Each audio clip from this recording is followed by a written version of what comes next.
Hello everyone, welcome to সঙ্গী সাথী পাঠশালা। আজকে আমরা ডিএলএড পার্ট 1 সেশন 2025-27 নিয়ে আলোচনা করছিলাম। এখানে আমরা আজকে চাইল্ড স্টাডি CC01 চ্যাপ্টার আমরা ইতিমধ্যে চ্যাপ্টার ওয়াইজ 2, 7 এবং 16 মার্কস কোশ্চেন নিয়ে আলোচনা করছিলাম, এক্সামে আসতে পারে। এখানে আমরা আজকে চ্যাপ্টার 5 নিয়ে আলোচনা করব। আমরা চ্যাপ্টার 5 প্রাক্ষবিক বিকাশ বা ইমোশনাল ডেভেলপমেন্ট নিয়ে আলোচনা করব। প্রথম প্রশ্ন হচ্ছে, প্রক্ষোভ বা আবেগ কাকে বলে? প্রক্ষোভ বা আবেগ হলো ব্যক্তির একটি মানসিক অবস্থা যা কোনো বিশেষ পরিস্থিতি বা ঘটনার প্রতিক্রিয়ায় প্রকাশ পায়। আনন্দ, দুঃখ, ভয়, রাগ, ভালোবাসা ইত্যাদি প্রক্ষোভের উদাহরণ। প্রক্ষোভ মানুষের আচরণ, চিন্তাকে প্রভাবিত করে। এটি ব্যক্তিত্ব বিকাশের একটি গুরুত্বপূর্ণ দিক। নেক্সট প্রশ্ন হচ্ছে, প্রাক্ষবিক বিকাশ বলতে কী বোঝো? প্রাক্ষবিক বিকাশ বলতে ব্যক্তির আবেগ প্রকাশ, নিয়ন্ত্রণ ও পরিপক্কতার ক্রমাগত বিকাশকে বোঝায়। বয়স বৃদ্ধির সঙ্গে সঙ্গে শিশুর আবেগ প্রকাশের ধরন পরিবর্তিত হয়। সে ধীরে ধীরে নিজের আবেগ নিয়ন্ত্রণ করতে শেখে। এই প্রক্রিয়াকে প্রাক্ষবিক বিকাশ বলা হয়। নেক্সট হচ্ছে, ভয় প্রক্ষোভের একটি উদাহরণ কেন? ভয় একটি মৌলিক প্রক্ষোভ যা বিপদ বা অনিশ্চয়তার অনুভূতি থেকে সৃষ্টি হয়। কোনো ভীতিকর পরিস্থিতির সম্মুখীন হলে ব্যক্তি ভয়ের প্রতিক্রিয়া দেখায়। শিশুদের মধ্যেও বিভিন্ন কারণে ভয় দেখা যায়, তাই ভয়কে প্রক্ষোভের একটি গুরুত্বপূর্ণ উদাহরণ বলা হয়। নেক্সট হচ্ছে, রাগ বা অ্যাঙ্গার ও বিরক্তির মধ্যে পার্থক্য লেখো। রাগ হলো তীব্র আবেগ যা কোনো বাধা বা অপমানের ফলে সৃষ্টি হয়। অন্যদিকে বিরক্তি হলো অপেক্ষাকৃত হালকা অসন্তোষের অনুভূতি। রাগের প্রকাশ সাধারণত বেশি তীব্র হয়, কিন্তু বিরক্তি দীর্ঘস্থায়ী হলেও এর তীব্রতা কম হয়ে থাকে।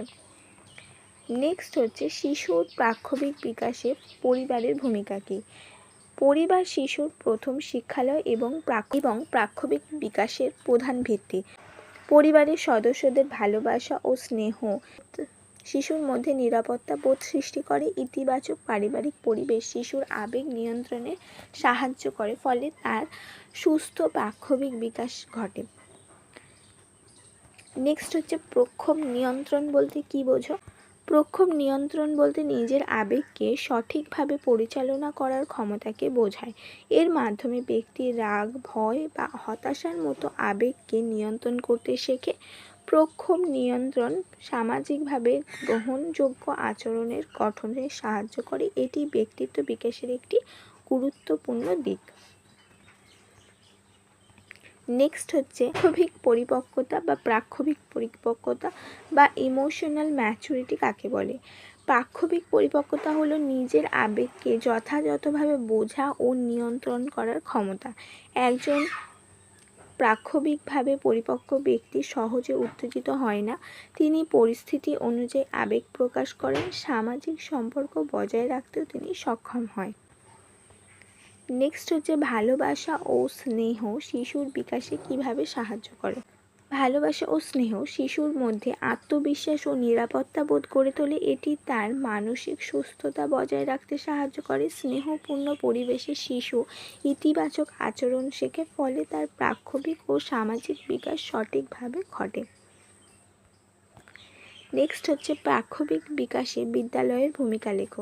বিদ্যালয় শিশুর প্রাক্ষবিক বিকাশে বিশেষভাবে গুরুত্বপূর্ণ ভূমিকা পালন করে। শিক্ষক ও সহপাঠীদের সঙ্গে মেলামেশার মাধ্যমে শিশু আবেগ প্রকাশ ও নিয়ন্ত্রণ করতে শেখে। বিদ্যালয়ের বিভিন্ন কার্যক্রম তার আত্মবিশ্বাস বৃদ্ধি করে, ফলে তার প্রাক্ষবিক বিকাশ ত্বরান্বিত হয়।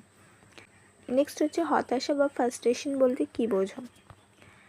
কোনো লক্ষ্য পূরণে বাধা সৃষ্টি হলে যে মানসিক অস্বস্তি বা অসন্তোষের অনুভূতি জন্মায় তাকে হতাশা বলে। হতাশা মানুষের আচরণে নেতিবাচক প্রভাব ফেলতে পারে। শিশুদের মধ্যেও বিভিন্ন কারণে হতাশা দেখা যায়। এটি একটি সাধারণ প্রাক্ষবিক অবস্থা। নেক্সট হচ্ছে, শিশুর মধ্যে ঈর্ষা কেন দেখা যায়? যখন শিশু মনে করে যে অন্য কেউ বেশি গুরুত্ব বা সুবিধা পাচ্ছে, তখন তার মধ্যে ঈর্ষা জন্মাতে পারে। ভাই বোনের প্রতি বেশি মনোযোগ দেওয়া হলে এই ধরনের এই ধরনের অনুভূতি দেখা যায়। ঈর্ষা একটি স্বাভাবিক প্রক্ষোভ, তবে এটি নিয়ন্ত্রণ করা অত্যন্ত প্রয়োজন। নেক্সট হচ্ছে প্রাক্ষোভিক বিকাশে শিক্ষকের ভূমিকা লেখো। শিক্ষক শিশুর আবেগ বুঝতে ও নিয়ন্ত্রণ করতে সাহায্য করেন। তিনি অনুভূতিশীল আচরণের মাধ্যমে শিশুর আত্মবিশ্বাস বাড়ান। শিক্ষকের উৎসাহ শিশুর ইতিবাচক মানসিক বিকাশে সহায়তা করে, তাই প্রাক্ষোভিক বিকাশে শিক্ষকের ভূমিকা অত্যন্ত গুরুত্বপূর্ণ। নেক্সট হচ্ছে আত্মবিশ্বাস ও প্রাক্ষোভিক বিকাশের মধ্যে সম্পর্ক লেখো। আত্মবিশ্বাস প্রাক্ষোভিক বিকাশের একটি গুরুত্বপূর্ণ উপাদান। আত্মবিশ্বাসী শিশু নিজের আবেগকে সহজে প্রকাশ করতে পারে, সে বিভিন্ন পরিস্থিতিতে স্থির থাকতে পারে এবং ফলে তার প্রাক্ষোভিক পরিপক্কতা বৃদ্ধি পায়। নেক্সট হচ্ছে প্রক্ষোভের দুটি বৈশিষ্ট্য লেখো। প্রক্ষোভ সাধারণত হঠাৎ সৃষ্টি হয় এবং তীব্র প্রতিক্রিয়া সৃষ্টি করে। এটি ব্যক্তির আচরণ ও চিন্তাকে প্রভাবিত করে। প্রক্ষোভের সঙ্গে শারীরিক পরিবর্তনও দেখা যায়, যেমন হৃদস্পন্দন বৃদ্ধি। এছাড়াও প্রক্ষোভ সাময়িক হলেও এর প্রভাব গভীর হতে পারে। নেক্সট হচ্ছে শিশুর প্রাক্ষোভিক বিকাশে খেলার গুরুত্ব লেখো। খেলার মাধ্যমে শিশু আনন্দ, সহযোগিতা ও আত্মনিয়ন্ত্রণ শেখে। খেলাধুলা তার মানসিক চাপ কমাতে সাহায্য করে। এতে শিশু নিজের আবেগ প্রকাশের সুযোগ পায়, ফলে তার প্রাক্ষোভিক বিকাশ সুস্থ ও স্বাভাবিকভাবে ঘটে। নেক্সট হচ্ছে প্রক্ষোভের অর্থ লেখো। প্রক্ষোভ বা আবেগ, যার ইংরেজি প্রতিশব্দ হচ্ছে ইমোশন, এই শব্দটি এসছে লাতিন শব্দ ইমোভার থেকে, যার অর্থ হলো উত্তেজিত হওয়া। অর্থাৎ ইমোশনের বা প্রক্ষোভ বা আবেগ বলতে বোঝায় উত্তেজিত অবস্থা। নেক্সট হচ্ছে ক্রোধ বা রাগের প্রধান উদ্দীপকগুলি লেখো এবং শিশুর মধ্যে রাগের উদ্দীপকগুলি সম্পর্কে আলোচনা করো। সাধারণত শিশু রাগের উদ্দীপক হলো ইচ্ছামতো চলাচলে অন্যের কারণে বাধা বা নিজের অক্ষমতা। 2. যে সমস্ত কাজ শিশুটি ইতিমধ্যে শুরু করেছে সেই কাজে কোনোরূপ বাধা সৃষ্টি। 3. যে সমস্ত কাজ সে করবে বলে পরিকল্পনা করেছে সেই কাজেতে বাধা সৃষ্টি করলে শিশুর মধ্যে রাগের বা ক্রোধের সৃষ্টি হয়ে থাকে। নেক্সট হচ্ছে ক্রোধ বা রাগের বহিঃপ্রকাশ কয় প্রকার ও কী কী ব্যাখ্যা করো। ক্রোধের বহিঃপ্রকাশ সাধারণত দুইভাবে হয়, ইম্পালসিভ বা আক্রমণাত্মক এবং ইনহিবিটিভ বা আত্মনিয়ন্ত্রক। ছোট শিশুদের মধ্যে অধিকাংশ ক্ষেত্রেই ক্রোধের বহিঃপ্রকাশ আক্রমণাত্মক হয়। ছুঁড়ে ফেলা, কোনো কিছু ভাঙা, এমনকি চড় মারা, ঘুষি মারা ইত্যাদি। এটি ইম্পালসিভ নামে পরিচিত। বড় শিশু বা প্রাপ্তবয়স্কদের মধ্যে ক্রোধের ক্ষেত্রে কোথাও চলে যাওয়া, আত্মনিয়ন্ত্রণের মধ্যে দিয়ে তাকে নিয়ন্ত্রণের প্রচেষ্টা করা, এটাকেই ইনহিবিটিভ বা আত্মনিয়ন্ত্রক বলা হয়। নেক্সট হচ্ছে প্রাকবিদ্যালয় স্তরে বা 3 থেকে 5 বছর বয়সী শিশুদের মধ্যে প্রক্ষোভের প্রধান বৈশিষ্ট্যগুলি কী? প্রাকবিদ্যালয় স্তরে বা 3 থেকে 5 বছরের শিশুদের মধ্যে প্রক্ষোভের প্রধান বৈশিষ্ট্য হলো 1. এদের মধ্যে খুব ঘন ঘন প্রক্ষোভ দেখা যায়। প্রক্ষোভ খুব দ্রুত পরিবর্তন ঘটে, অর্থাৎ একটি শিশু এক্ষুনি কাঁদছিল, এক্ষুনি তাকে চকলেট বা তার পছন্দের মতো কোনো বস্তু বা সামগ্রী তার সামনে রাখলে তার মুখে হাসি ফোটে বা হাসি দেখা যায়।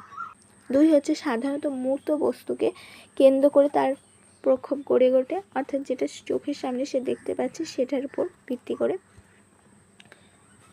নেক্সট হচ্ছে এই বয়সে উদ্দীপকের মাত্রা অনুযায়ী প্রক্ষোভের মাত্রা স্থির হয় না, সর্বদাই প্রক্ষোভ চড়া মাত্রায় থাকে।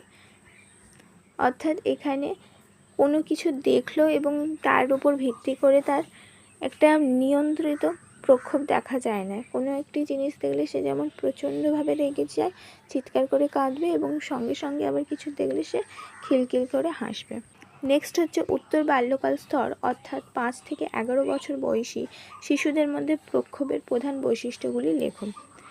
উত্তর বাল্যকাল অর্থাৎ 5 থেকে 11 বছর বয়সী শিশুদের মধ্যে প্রক্ষোভের প্রধান বৈশিষ্ট্য হচ্ছে এই সময় বালক বালিকারা সমাজ পরিস্থিতি অনুযায়ী নিজেদের আবেগ নিয়ন্ত্রণ করতে সক্ষম হয়। 2. প্রক্ষোভ প্রকাশে পূর্বের মতো সামগ্রিক হয় না, নির্দিষ্ট রূপ পায়, অর্থাৎ যে বিষয়ে যে যতটুকু তার আবেগ দেখানো প্রয়োজন সে ততটুকুই দেখায়। 3 হচ্ছে শৈশবকালের বস্তুর প্রতি ভয়, উচ্চ স্থানের প্রতি ভয়, শব্দের প্রতি ভয় দূর হয়, অধিভৌতিক ভয়, কাল্পনিক জীবের প্রতি ভয়, পড়ে যাওয়ার ভয় তাদের আর থাকে না। 4 হচ্ছে এই বয়সের ছেলেমেয়েরা চিন্তা ভাবনা থেকে মুক্ত হয় এবং তাদের মধ্যে আনন্দ উচ্ছলতা যথেষ্ট পরিমাণে দেখা যায়।